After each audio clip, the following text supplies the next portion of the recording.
Join कर लेगा तब तक, है ना? ठीक है सर। यस सर, रेडी है, आप शुरू कर सकते हैं। जी। Good evening sir.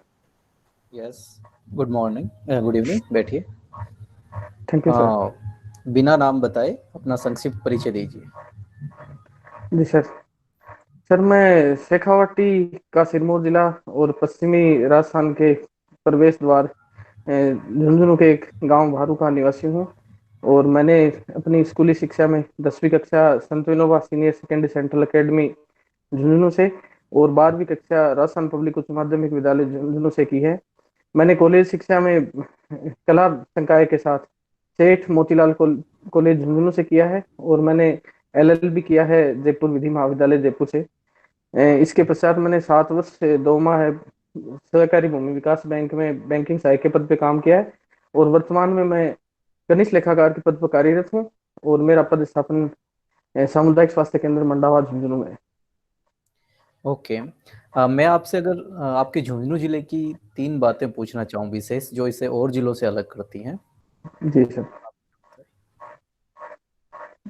सर एक तो सैनिक नगरी के रूप में प्रसिद्ध है, यहाँ पे सबसे ज्यादा सैनिक हैं। और दूसरा सर ताम्र नगरी के रूप में प्रसिद्ध है, क्योंकि तांबे की सबसे बड़ी खान यही खेतड़ी में है। इसके अलावा सर विवेकानंद जी का जुड़ाव रहा है झुंझुनू से, झुंझुनू के खेतड़ी कस्बे से। तो ये तीनों चीजें हैं, ये झुंझुनू को अन्य जिलों से अलग करती हैं। अच्छा, विवेकानंद हैं, आपने कहा खेतड़ी से जुड़ाव रहा है, तो जी विवेकानंद सर। कब आए खेतड़ी में? सर विवेकानंद, स्वामी विवेकानंद जी की 3 यात्राएं रही थी खेतड़ी की। अ, सबसे पहली यात्रा 1884 में रही। इसके बाद वो जब उनका शिकागो विश्व धर्म सम्मेलन में भाग लेने गए थे, उससे पहले वो 1891 में आए थे। और इसके बाद शिकागो धर्म सम्मेलन के बाद एक और यात्रा हुई थी जो 1895 में हुई थी। आपने 1884 की एक यात्रा बताई, क्या आप जी कंफर्म है सर। इसके? जी सर। ओके। स्वामी विवेकानंद की बात आती है, तो आप स्वामी विवेकानंद को ऐसी कौन सी जो बातें हैं जो आप कह सकते हैं कि उन्होंने वैश्विक परिदृश्य पर भारत का मान बढ़ाया? क्योंकि फिलोसोफर तो खूब हुए, वेदांती भी खूब हुए, लेकिन जी इन्होंने, सर। इनका क्या योगदान रहा वैश्विक के लिए? सर उनका जो संघर्ष के प्रति जो उनकी सोच थी कि उठो जागो और तब तक मत रुको रुको जब तक अपने लक्ष्य को प्राप्त नहीं कर लेते। इसके अलावा सर दरिद्र नारायण की जो सेवा है उसको भी उन्होंने प्राथमिकता से लिया था, क्योंकि जो शिकागो धर्म सम्मेलन में वो भाग लेने गए थे, वहां पर भी उन्होंने इस बात को महसूस किया कि जब उनको सारी सुख सुविधाएं मिल रही थी वहां पर, तो उन्होंने कहा कि जब मैं जब मेरे देश के लोग भूखे सो रहे हैं तो मैं ऐसी सुविधाओं का कैसे लाभ ले सकता हूँ। तो मानव सेवा को उन्होंने प्राथमिकता प्रदान की। और इसी माध्यम से उन्होंने जो विश्व शिकागो धर्म सम्मेलन था उसमें अपना उद्बोधन दिया था।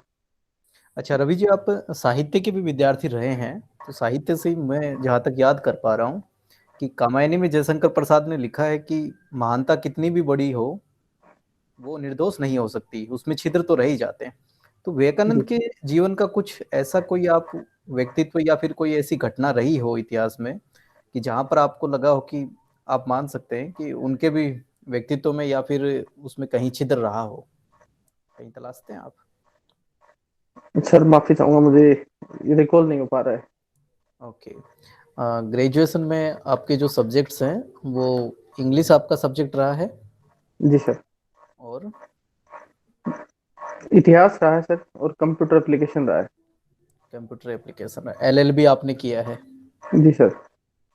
तो एक कॉन्सेप्ट होता है विधि द्वारा स्थापित प्रक्रिया और विधि की उचित प्रक्रिया, जी क्या सर। अंतर है इसमें? सर विधि द्वारा स्थापित प्रक्रिया उसे माना जाता है जो संसद द्वारा विधि बना दी जाती है, तो उसके अंदर जो प्रक्रिया निहित की जाती है वो विधि की स्थापित प्रक्रिया है। और उचित प्रक्रिया उसे माना जाता है जो जिसमें विधि का अगर संशोधन भी करना पड़े, कि जो सही है उसे सही माना जाए और जो गलत है उसे गलत माना जाए, वो विधि की उचित प्रक्रिया है। ओके, अभी कृषि कानून काफी चर्चा में है, जी सर। तो जिस प्रकार से कृषि कानून लाए गए, अध्यादेश के जरिए लाए गए, शुरुआत में कोई चर्चा नहीं हुई इतनी महत्वपूर्ण मुद्दों पर, क्या आप जी मानते सर। हैं सरकार का एक कदम सही था? सर इसको निश्चित रूप से सही कदम कहा जा सकता है, क्योंकि कोविड काल में ये अध्यादेश लाए गए थे। और उस समय जो लोकसभा की जो संसद की है वो बैठक आहूत नहीं की जा सकती थी, क्योंकि उसमें पैरामीटर्स ऐसे थे और कोविड काफी ज्यादा फैल रहा था। तो अध्यादेशों के माध्यम से ही चलाया गया, जो उस समय के लिए उचित था। अध्यादेश की जो व्यवस्था है, इसको आप लोकतंत्र के लिए क्या मानते हैं? सार्थक है या फिर ऐसे अध्यादेश लाने से बचना चाहिए सरकार को? क्या आप सर अध्यादेश का निश्चित शासन चाहेंगे? अध्यादेश का शासन? सर निश्चित रूप से अध्यादेश है वो जब संसद का कोई भी एक सत्र आउट नहीं होता है तो उस समय लाए जाते हैं।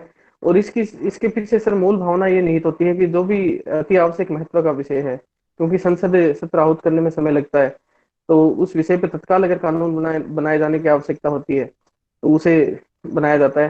क्योंकि इस मामले में सर मैं एक रमेश कुमार बनाम बिहार राज्य का जो वाद है उसका जिक्र करना चाहूंगा। क्योंकि वहां पर एक ही विषय पर जैसे संस्कृत एजुकेशन को लेके और काफी बार बार अध्यादेश लाए गए थे, तो इसे माननीय न्यायालय ने गलत भी माना है। तो क्योंकि एक निर्धारित प्रक्रिया दी गई है कि 6 माह के अंदर अंदर उसके ऊपर जो विधायिका है वो कानून बना दे, तो ऐसी दृष्टि से देखा जाए तो अध्यादेश समकालीन जो व्यवस्था है उसके अनुरूप है। ठीक है रवि जी, अब हम बात करते हैं कि मूल कर्तव्य हमने रूस से अवधारणा ले ली, नीति निर्देशक तत्व हमने आयरलैंड से ले लिए, तो अध्यादेश का जो कॉन्सेप्ट है, एक फैक्चुअल क्वेश्चन है, आप अगर बता सके तो ये अध्यादेश की अवधारणा हमने कौन से देश से प्रेरित है? कहीं और कोई देश के संविधान में भी ऐसी कुछ व्यवस्था पाई जाती है अध्यादेश का विकल्प जो है? सर माफी चाहूंगा, रिकॉल नहीं कर पा रहा हूँ अभी। चलिए 1 मिनट का आपके पास समय है, मेरा अंतिम अनुमान प्रश्न है लगाना आपसे, चाहूंगा सर। बताइए। जी सर। सर दक्षिण अफ्रीका से ली गई है सर ओके, शायद, चलो चलो कोई जहां तक बात मुझे नहीं। याद आ रहा है। हाँ, ये ध्यान रखिएगा, यह भारत की है अपने आप में उदाहरण, कहीं किसी देश से उधार नहीं ली है। जी सर। अब 1 मिनट का समय मैं आपको दे रहा हूँ। 1 मिनट में मैं आपके पास झुंझुनू में आता हूँ और मैं झुंझुनू को घूमना चाहता हूँ। आप मुझे वहाँ की लोकल भाषा है वो मैं भी जानता हूँ, जी आप सर। बताइए कि मुझे कहाँ कहाँ लेके चलेंगे वहाँ की लोकल भाषा में। जी सर। सर आपका जो भी मार्ग होगा, मैं थाने से पहले तो नवलगढ़ के मायने लोहागढ़ जी जो तीर्थ है बिका दर्शन कराऊंगा। बिके बाद में नवलगढ़ की जो प्रसिद्ध हवेलियां हैं वह थाने में दिखाऊंगा। जैसे मैंने रूपनाथ जी की हवेली है, बगेरिया जी की हवेली है, पोदारा की हवेली है। बिके बाद में थाने ओपन एयर आर्ट गैलरी के रूप में प्रसिद्ध अपने मंडाव है, मंडावा का की जो सेठा की हवेली है वह दिखाऊंगा। फिर थाने माइंडसर ले जाऊंगा बैठाऊं। माइंडसर के माइन जो पोदारा की सोने की दुकान है वह दिखाऊंगा। बिके बाद में आप राय माता जी का दर्शन करांगा गंगासर में। और फिर पिलानी चलांगा। पिलानी के माइन मैं थाने बिरला जो म्यूजियम है वो दिखा के और बिट्स घुमा के और बैठे एक पंचवटी है वह दिखाऊंगा। भी के बाद वहां पर बैठाऊं सिंगाड़ा होते हुए खेतड़ी चलांगा। खेतड़ी के माइन जो विवेकानंद जी को जो म्यूजियम बन रहा है वो दिखाऊंगा। और जो थैंक यू, बस थोड़ी सी अभी भूख सागर लग बांध जाती है मुझे, तो अगर आप चिड़ावा के पेड़े नहीं खिलाए आपने बीच में मुझे रास्ते में, हम तो। चलिए, बहुत अच्छा लगा आपसे बात जी करके। Sir. Next member. Thank you sir.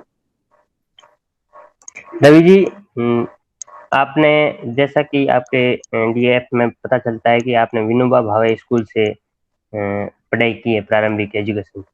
मुझे बताइए विनोबा विनोबा भावे जी कौन थे? जी सर। सर विनोबा भावे एक प्रसिद्ध गांधीवादी नेता थे। और सर्वोदय इनका जो सर्वोदय आंदोलन भी चलाया था इन्होंने। और पवनार आश्रम की स्थापना की थी महाराष्ट्र में। इनका जन्म 1895 में हुआ था।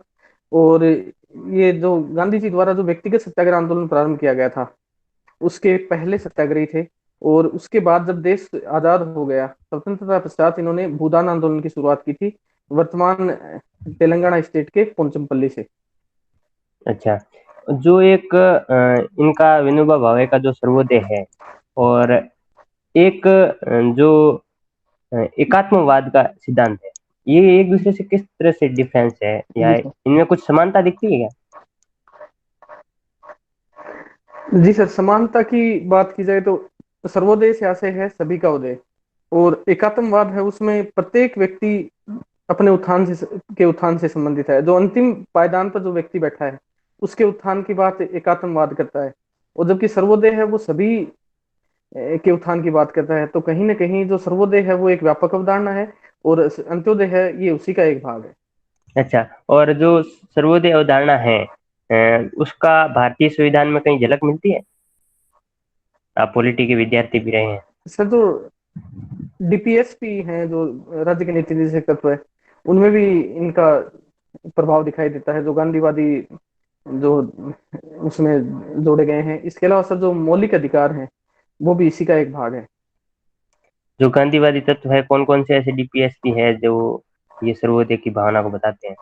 मुझे एक दो कोई एग्जांपल बताएंगे? जी सर, एक तो पंचायती राज है, जो शासन व्यवस्था है उसके विकेंद्रीकरण से संबंधित है। इसके अलावा सर जो SC ST और महिलाओं के उत्थान से संबंधित जो भी विषय हैं, उनको काम के अधिकार की बात की जाए, या जो बच्चों की शिक्षा से संबंधित है, 6 से 14 वर्ष के बच्चों को निःशुल्क शिक्षा, तो वो भी इसी से संबंधित प्रावधान है। अच्छा, मैं ये आपके देख रहा हूँ डिटेल में कि आपने 10th 12th या फिर ग्रेजुएशन, आपके जो परसेंटेज है बहुत वीक है, आप मतलब पढ़ाई में पहले से कमजोर है, ऐसा क्यों? सर इसके पीछे काफी कारण हो सकते हैं, जैसे शिक्षा, हालांकि मैंने प्राइवेट स्कूलिंग से ही शिक्षा की है। एक तो सर इसमें मानता हूँ कि मैं कम उम्र में विद्यालय जाना मैंने प्रारंभ कर दिया था, तो वो भी एक कारण रहा है।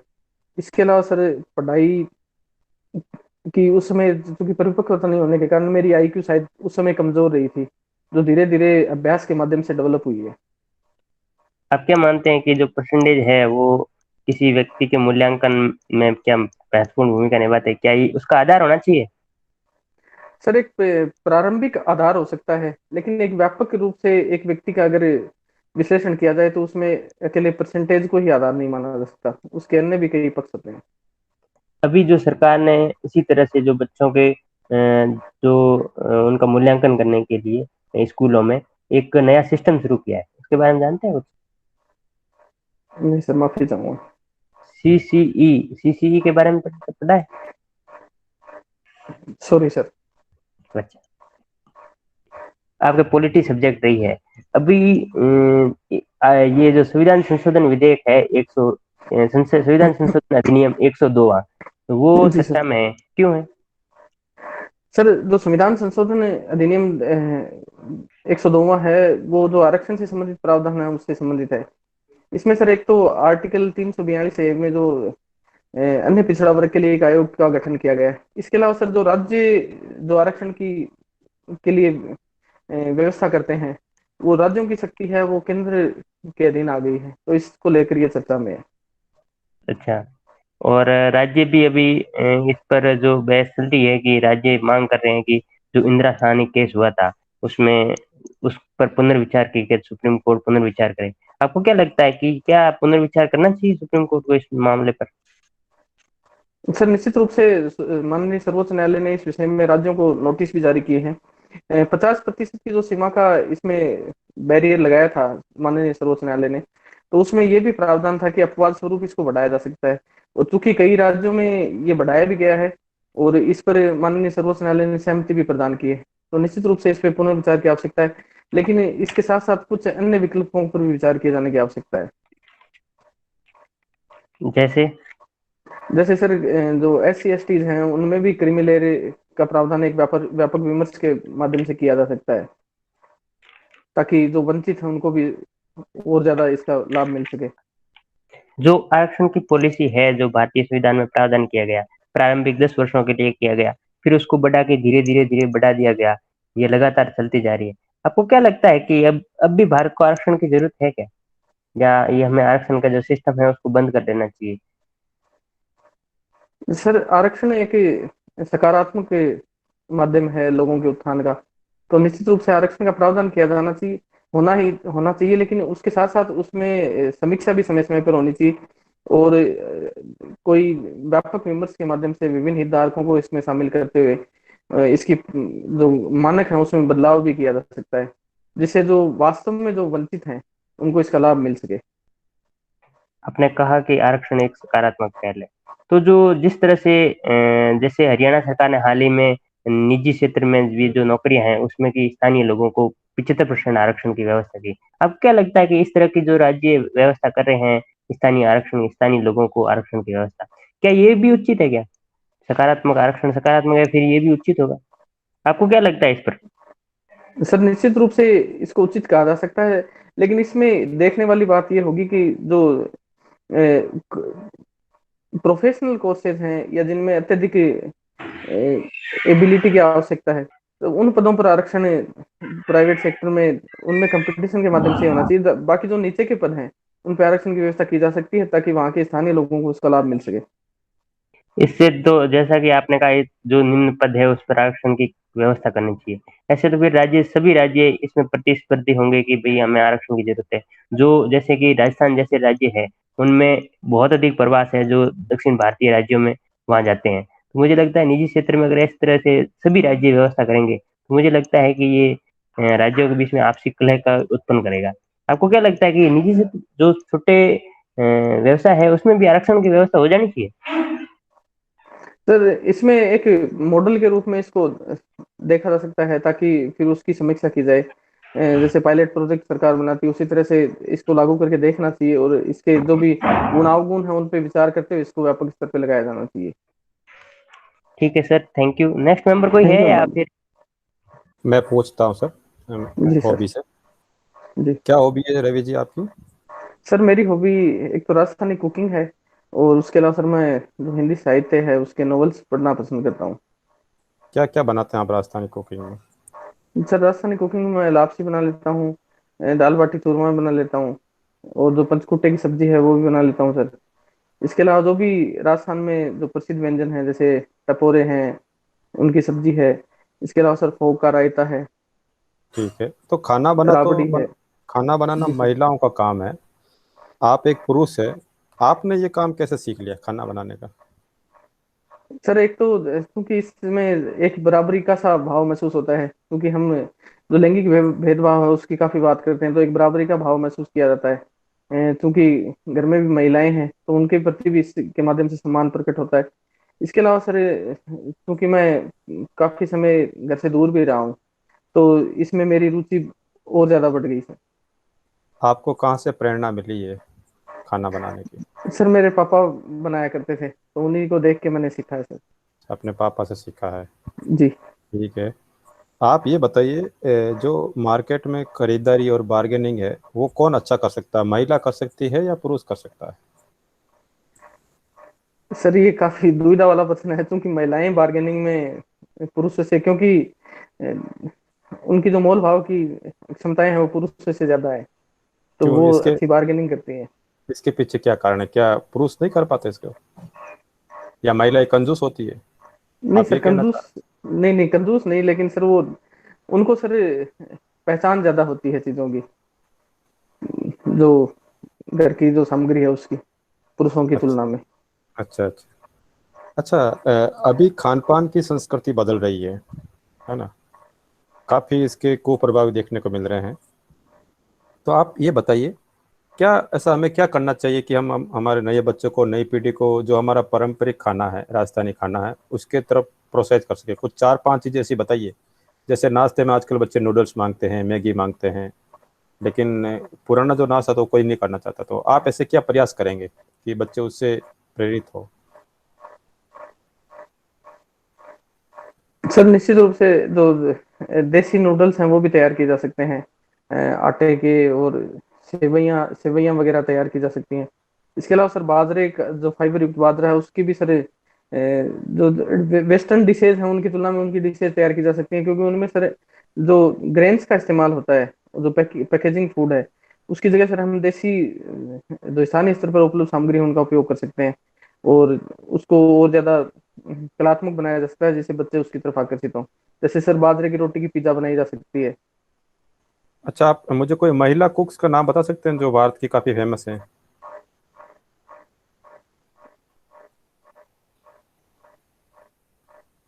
सर एक महिला कुक का नाम मेरे ध्यान में आ रहा है, ताला दलाल, चूंकि उनका 2013 में निधन हो चुका है तो वो काफी प्रसिद्ध कुक थे इंडियन। तो क्या बहुत कम नाम होते हैं? पुरुष कुक तो बहुत हैं भारत में फेमस है, लेकिन महिलाएं नहीं है।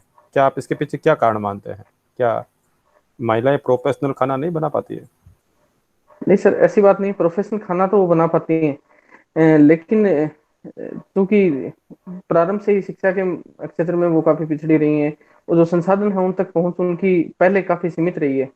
तो धीरे धीरे वर्तमान दौर में तो काफी प्रभाव महिलाओं का देखने को मिल रहा है, लेकिन चूंकि पूर्व में ऐसा नहीं था, तो ये भी एक बड़ा कारण है महिलाओं का कुकिंग के तो क्षेत्र में आगे नहीं बढ़ पाती। अभी और आप खाना बनाते हैं तो कौन से ईंधन का इस्तेमाल करते हैं? सर मैं सामान्यतः शनिवार और रविवार का इस्तेमाल करता हूँ। दिन नहीं, लेकिन पहले आप ईंधन मतलब ईंधन क्या काम में लेते हैं, किस पे बनाते हैं आप?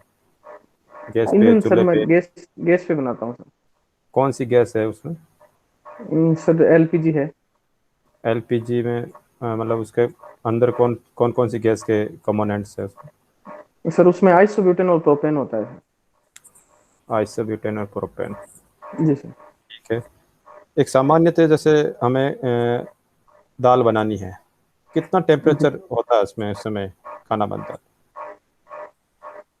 सर जो बॉइलिंग पॉइंट है वो 100 डिग्री माना जाता है। तो 100 बॉइलिंग डिग्री। पॉइंट पे, हाँ सर, बॉइलिंग पॉइंट पे आने के बाद वो दाल पक जाती है सर।